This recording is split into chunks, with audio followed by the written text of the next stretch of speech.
my name is Jazz, and welcome to the Just Jazzy Show. Thank you so much for tuning in today to my world premiere. I have an amazing treat for you. I know you all have heard about the amazing book, From Hell to the Middle of Heaven. Well, I have the author and publisher of it, Mr. Daniel Tariq Shannon, joining me today on my show. So I hope you all are ready for this amazing treat, because I have a treat for you, honey. So let's go ahead and start off with a few interview questions, shall we? Yes, sir. All right, wonderful. So first off, just tell us a little bit about From Hell to the Middle of Heaven. Well, first of all, this is my first published novel. Mm-hmm. It's my freshman novel, and it's tailing around a guy named Deacon Rice. He's from a small town in Florida, and he just grows up an emotional kid because he doesn't really understand life in its entirety. Mm-hmm. So he's raised by his grandmother. His mother comes to his life, randomly. And what happens is she uproots him from Florida, from everything that he knows, takes him to New York City. He gets to New York City, and his whole world is just turned upside down. He's like balancing life back in Florida. He's trying to balance his own emotional state as a growing young man and going through high school and into adulthood. And he's like dealing with a whole bunch of new friends, new family. I mean, it's a wild mixture of a lot that you got this one guy, and it's from his perspective. So everything that you see, that you read in the book, is from his perspective on. So I want you as the reader to get really in tune with him. Mm-hmm. And he ends up becoming a hitman for this gang called the Kingdom. Now, the Kingdom has its own little plans, and I don't want to give too much away because I want you guys to read the book. But he gets into it with the Kingdom, and he has to be a hitman for them. So he starts taking out a lot of people, and it's a lot of action. All right, so I'm warning you right now, it's a lot of action, a lot of gory detail within that, and he's trying to balance a life between being a hitman and actually living his life the right way, in a righteous way, because his grandmother raised him to be a Christian. Oh, okay. So it intertwines with his daily work and then his lifestyle and his emotions. So he's trying to get out of it, but a little twist happens to where the Kingdom now wants to kill him, and at that point it's a battle, it's a rush to save his life and to save the life of others and his loved ones. Wow. So now you know what, that title really really reflects it, like exactly what the book is about. That's pretty dope. Okay. Okay, let me go on with the next one. What about your life events that inspire you to write this book? Wow. That's a deep question there. I mean, no one has ever asked that before, but thinking back on it now, it actually started here where we at right now, in the small town of Latonia. I was going to Latonia High School because I was used to write back in the 6th grade is when I started. Mm-hmm. And I started out with poetry and those small short stories.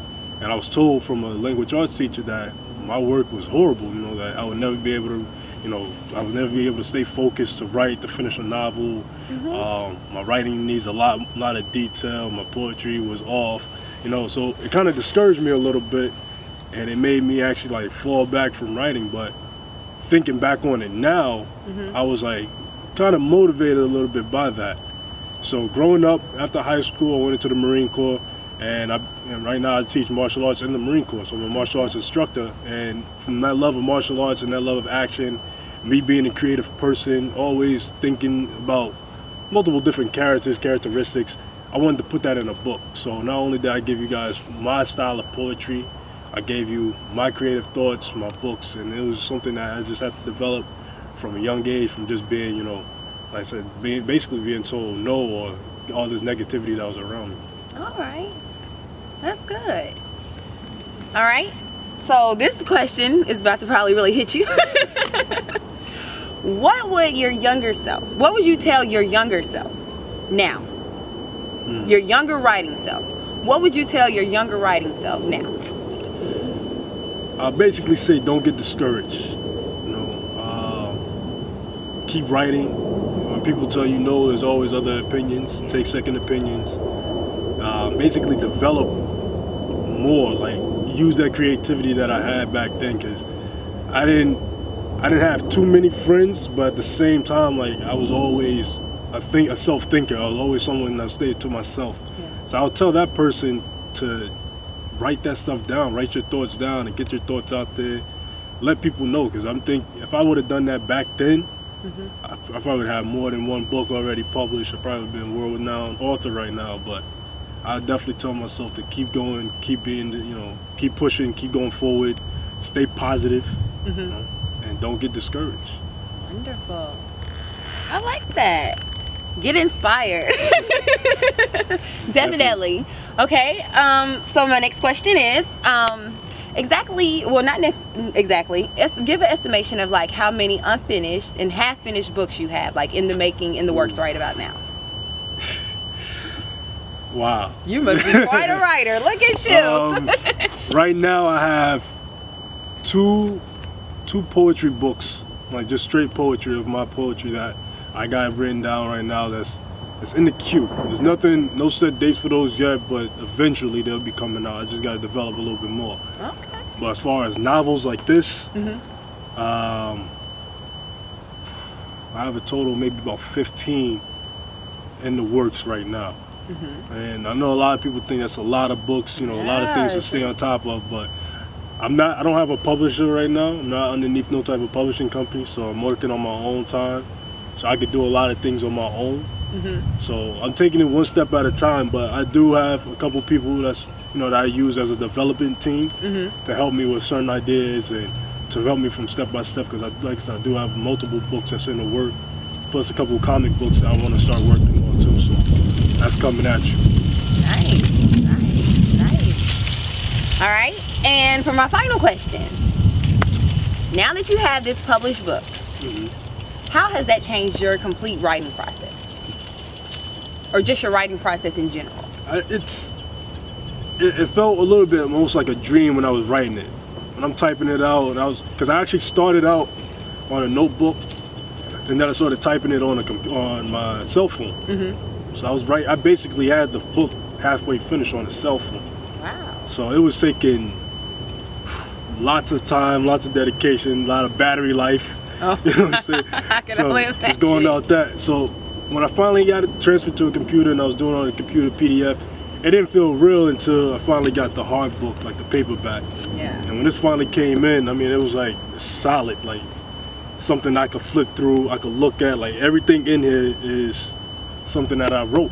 Yeah, on This creation. is how I developed it. And that, from being that, as you stated, like I just got inspired to write more and to keep going, and like it's no longer a dream. Like everything's reality now because Right. Look at it. You know? Look at you. I finally did it. Got something with my name on it, something that I could be able to push out to the world. And I just want people to read. Like I really just want people to pick up and read. I'm not looking to get rich off of this or nothing. I just want people to get inspired to look at a book and travel to a new world, or travel into the mindset of somebody else, or visualize something that's not real, but they can still see it, feel it, smell it, taste it, you know? Yeah. I want people to really Dress it up and make it real. Exactly. Like my favorite song. So, Mr. Shannon, after you told us about your amazing masterpiece, From Hell to the Middle of Heaven, please, why don't you go ahead and tell the viewers how they could find this book and how they can find you? Oh, most definitely. You can find the book right now on Amazon.com, and it's From Hell to the Middle of Heaven. All right, that's on Amazon.com, as well as on CreateSpace.com. All right, you can buy the book, the paperback version, as well as the Kindle and Nook version, the digital version, for those who like to read this on the go. And you can find me at Tariq, that's TARIQ_the Great. That's on IG. And then for Facebook, Daniel Shannon. You can find me on there. You'll see the title of my book as my IV. And for those who like to follow the photography and like the photography page and see more of the book and more of the book expertise, you can see that on chocolate_photos on Instagram as well. Oh, I was still dancing. Well, there you have it. That's how you can get in touch with Mr. Daniel Shannon and be a part of this amazing masterpiece and his success. Thank you so much for coming to my show. I truly appreciate it. Thank you.